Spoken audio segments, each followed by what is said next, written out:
Good morning guys, subukan natin magpalipad ng drone ngayon. Actually nandito ako sa Tabyunan para kumuha ng ilang shot dito sa Tabyunan. Dito ako sa pinakantap papuntang Tabyunan. So magandang panahon, kalmado. Tingnan natin kung ano makuha natin mga shot dito.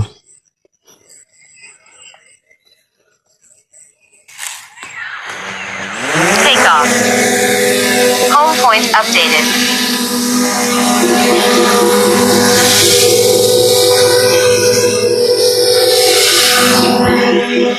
Yun guys.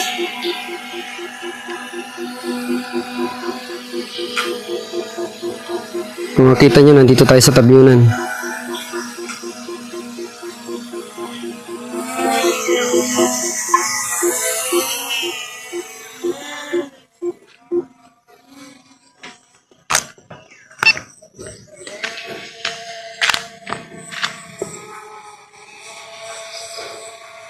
So, height lang natin ng mga 50 meters or 60 above the ground.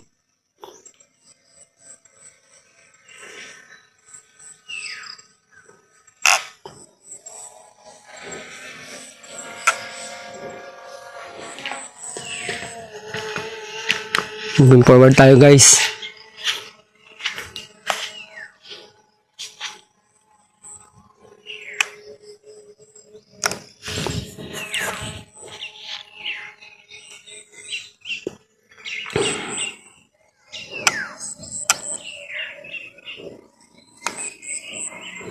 Subukan natin kung gaano kalayo yung mapupuntahan ng drone natin. Try natin puntahan yung bundok na yun. So, tingnan natin kung aabutin yung lugar na yun.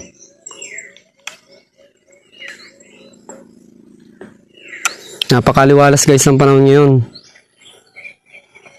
Kung makita nyo.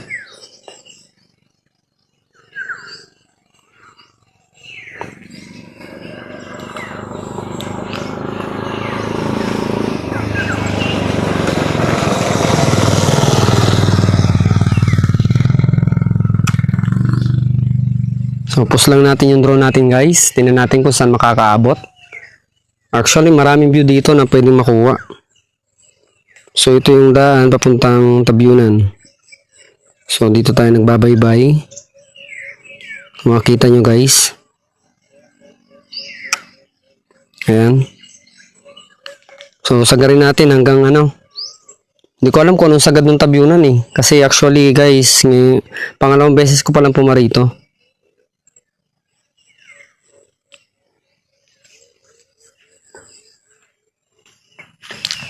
So,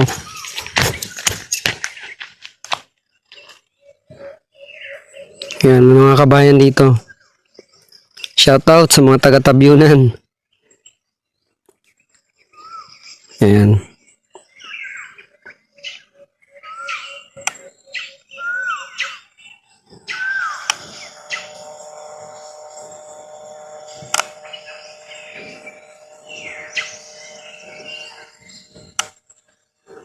Ito guys yung mga ibang bahay. Ito yung school guys. Kung makita nyo. Ito ata yung school ng Tabyunan. Ayan yung part na yan. So doon tayo pupunta sa malayo na yun.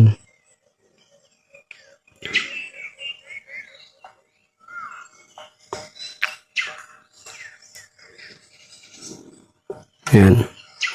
Malakas pa rin guys yung signal natin sa RC. Tutuloy-tuloy tayo.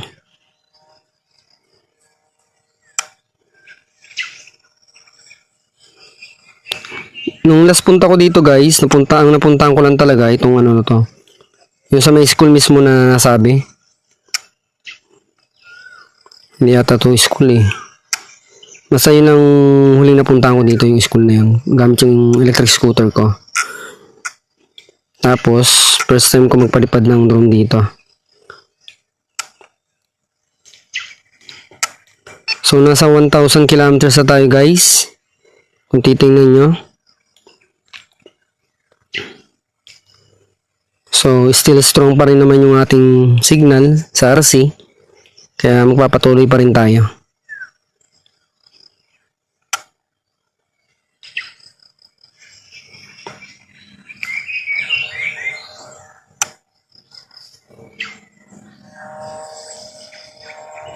Push lang natin yung drone.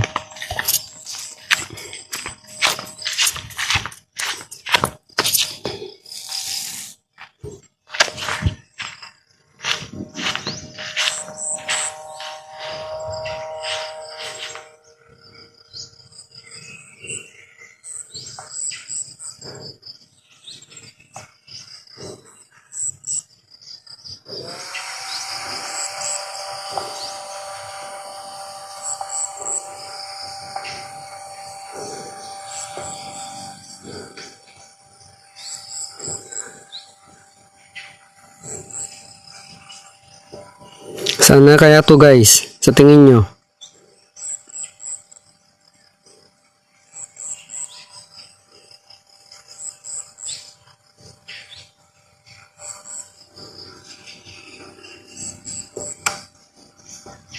Dito maraming kabayan dito.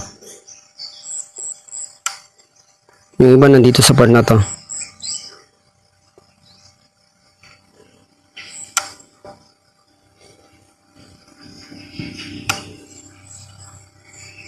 Ito na yata guys yung yung eskwelahan. Oh, ito na yung eskwelahan guys. Dito ako nakapunta last time.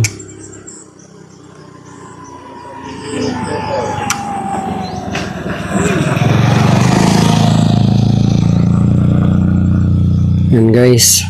Tutuloy pa rin natin to. Kung saan tayo makakarating.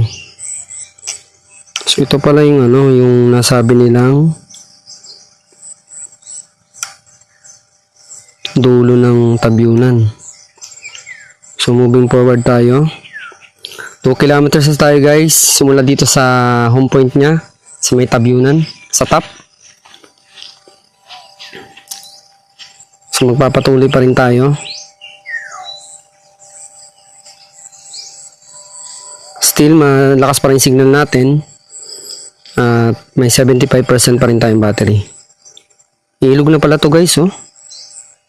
Napakalaki pala ng ilog dito.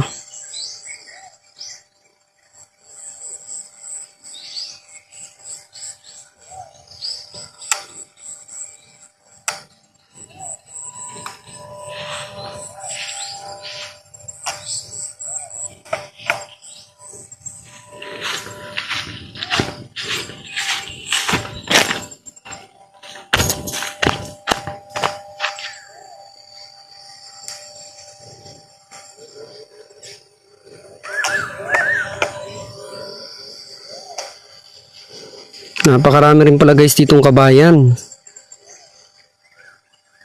Kung titingnan nyo, napakarami din. Sobrang madami rin palang tao dito. Sa part na sa pinakandulo ng Tabyunan. First time ko makapunta dito gamit ang drone. Pero never ko pa siya napuntahan gamit yung electric scooter ko.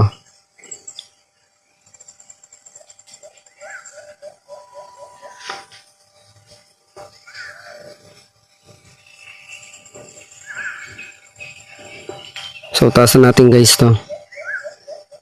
Mga kabayan yan. So, nasa tabing ilog pala siya mismo.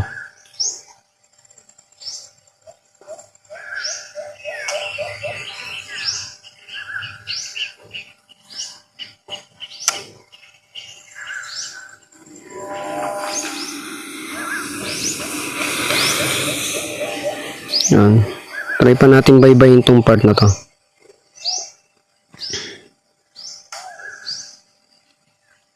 So dito sa part na to guys, ng Tabyunan, may mga bahay pa rin na mangilan-ngilan. Also, kabundukan na talaga to. Pero may mga bahay pa rin siya.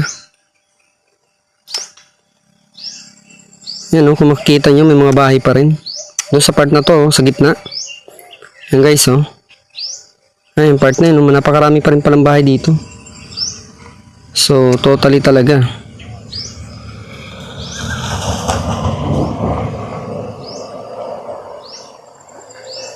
Dito may bahay din guys, Yan, kanino kayong bahay to? Yan. So 2.8 kilometers na tayo guys. Magpapatuloy pa rin tayo sa forward gamit yung drone natin. Talaga pala napakalaki ng ilog dito. Sobrang laki. Ang mga kabayan, nasa gilid lang ng ilog.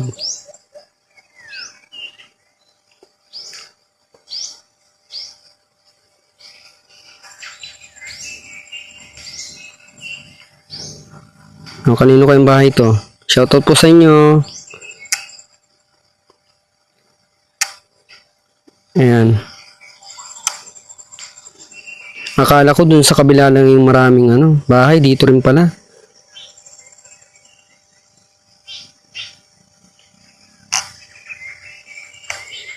Ayan. So, balik na natin guys yung drone. Return to home. Yun, dito tayo nakaabot. Almost 3 kilometers. Lampas na nung pinakang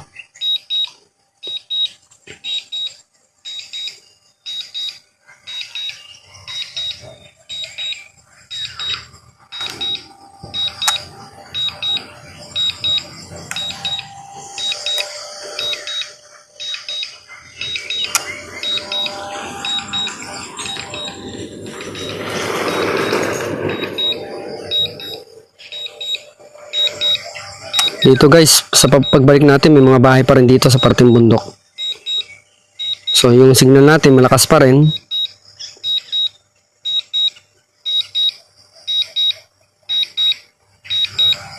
Yan guys, ibabaw na ng bundok to.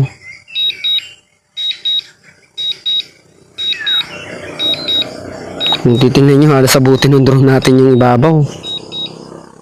Grabe. Ayan Ayan guys, ito yung yung ibang kabayan. So nandito tayo yung location natin sa pinakaibabaw. So hintayin natin makabalik yung drone. So babalik siya dito sa pinakang niya, home point niya.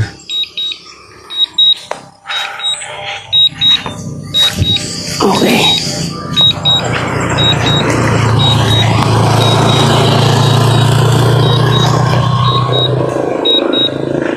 So 2 kilometers pa lang tayo guys.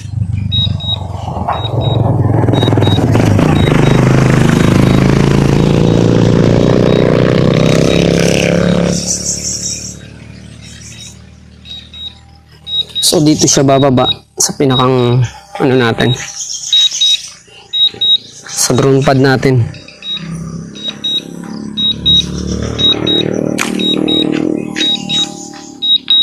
So itong part na to, hindi ko na alam to. Itong kabilang side na to.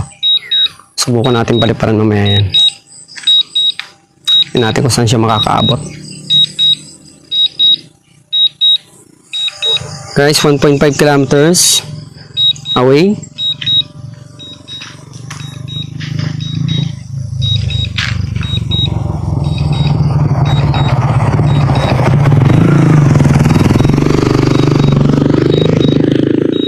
Hintay lang natin guys makabalik.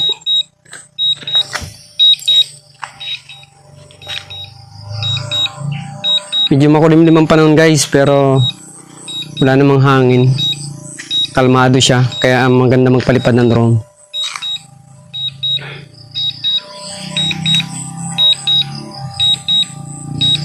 So dito sa part na to magpapalipad tayo mamaya. Sulitin na natin punta natin dito guys. Ayan guys, so ito yung daan. Kung makita nyo guys, ito yung 30. Yung last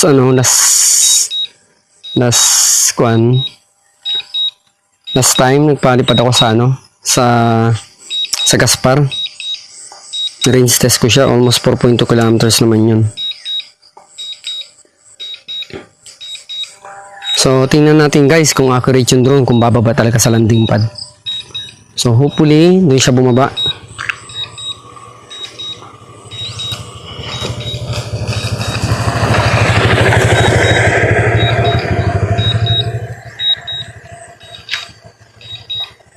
So, ang battery pa natin sa drone natin is 50%. Kaya, agad na makakabalik siya.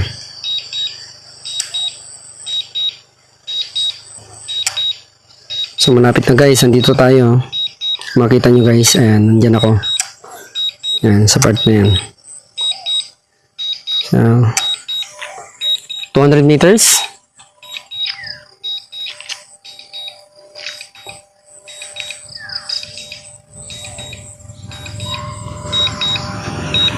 So, hintayin natin guys. 83 meters.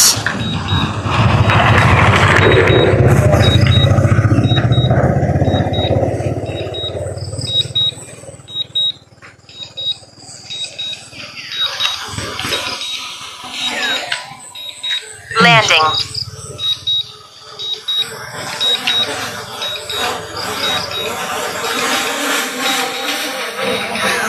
Guys.